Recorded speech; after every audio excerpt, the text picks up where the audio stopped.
Hi, Peelet. How are you doing? Here's our plan for the week of Monday, April 27th to Friday, May 1st. But you do have until Sunday, May 3rd to turn in your work. I know that probably a lot of you are starting to feel a little sluggish and lethargic. So I didn't overload you with work this week, and I hope that that you find what I plan to be useful in the goal of passing the AP Lit test. So looking right here, the focus for the next 2 weeks is going to be scaling up your ability to execute on the day of the test.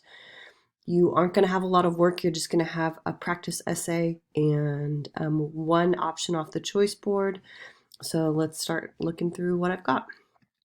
On the day of the test, you are probably going to want to write down some notes when you have the passage up in front of you. You can have a dictionary out.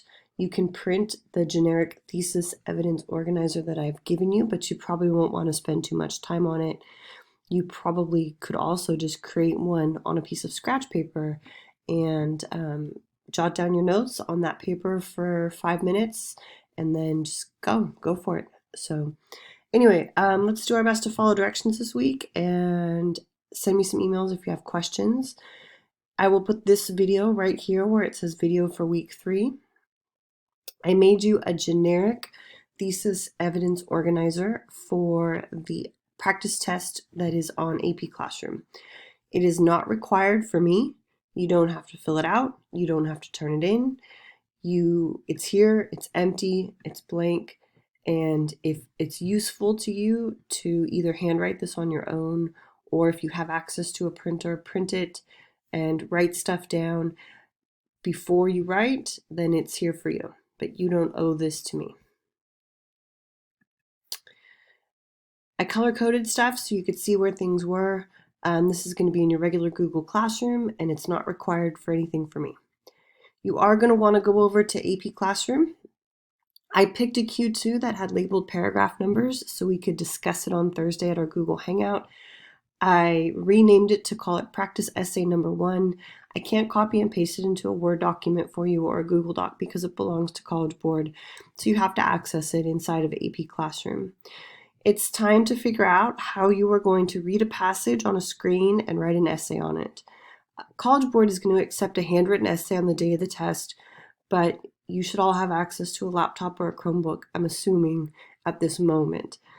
I'm not going to accept handwritten essays from you for the next 2 practice essays unless there was something really significant going on, because I've gotten the impression that you all have access to a Chromebook or a laptop or a desktop.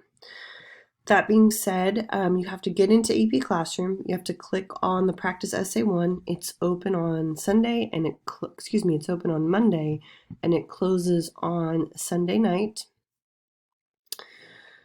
When you're in AP Classroom, you can read the prompt. You can type your essay right there in AP Classroom, so you can go back and forth. You can have it open for as long as you want. I didn't put any time requirements on it, so it won't close on you after 60 minutes. At the very end, though, you need to copy and paste and turn in your essay in Google Classroom. Where do you need to turn your essay in? Google Classroom. 2 things make Google Classroom a better place for me. I can score your essay with a comment and push it over to your grade, and I can also run a plagiarism checker on it inside of Google Classroom. So I can't do that on AP Classroom. You're going to turn your essay in on Google Classroom. Whenever you've finished typing up your essay, you want to copy and paste it out of AP Classroom, go over to Google Classroom, and find the place where it says turn in your practice essay number 1 by Sunday, May 3rd at 11:59. Your essay is going to be graded. It's worth 50 points. I put the point scale down here for you to see. I reverted back to term 1 points for you, so it's not as much of a high stakes essay. So most of you have the opportunity to earn, a B at the very least on this. If you fail to complete the essay, then you've just lost 50 points in the 45% section of your grade. And anyone who does that, I think, will probably be in jeopardy of failing AP Lit and then consequently not graduating from high school. I'll score your essay in the comments section. I'm just going to put a little score like 130. If you want more feedback than that, you can email me and say, I see that I've got this and I understand this and I see that you gave me this because I did this, but I'd like to talk about why I didn't get this. So if you want more feedback, you're going to have to sort of start it off by saying what you do understand about your score. We're going to do 2 practice essays, one this week and one next week. So in terms of time commitment for me this week for AP Lit, I don't know, I would say it's about an hour and a half getting into AP Classroom, finding the thing, reading the passage, typing it, maybe tweaking it a little bit, putting it on Google Classroom and turning it in. You've got your choice board, and I just gave you one option just to keep you sort of motivated, reading other passages or scoring other sample essays or looking at those thesis statements that I put on there. I took off the option for The Handmaid's Tale because we're sort of done with that. But you can continue to sort of read and practice writing a thesis statement. You can do it with Albert.io. You can do it with AP Classroom, with anything else that's unlocked.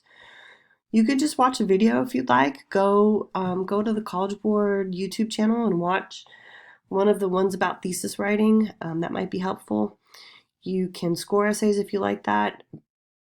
If you're just looking for something to do that's a little bit more lighthearted, you can watch a TED Talk about literature.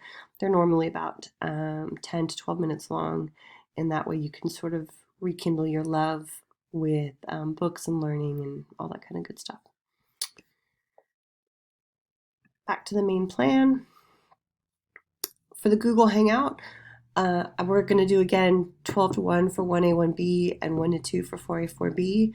My plan on Thursday is to pop the passage up on the screen, read the prompt aloud, and then take contributions by section last name.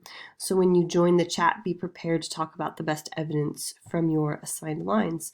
The passage actually has, it looks kind of like one column, and College Board put line numbers in. So if you're on the chat, I would say, okay, if your last name starts with A through F, what do you think about best evidence in lines 1 through 24? At the end, we'll play a round of quarantine scats, and you're welcome to leave if you're not interested in that, or stay on and play. And that's it. So big push this week for scaling up ability to execute on the day of the AP test. This week and next week are going to look identical. This is the plan for the next 2 weeks, friends. I hope you're doing well.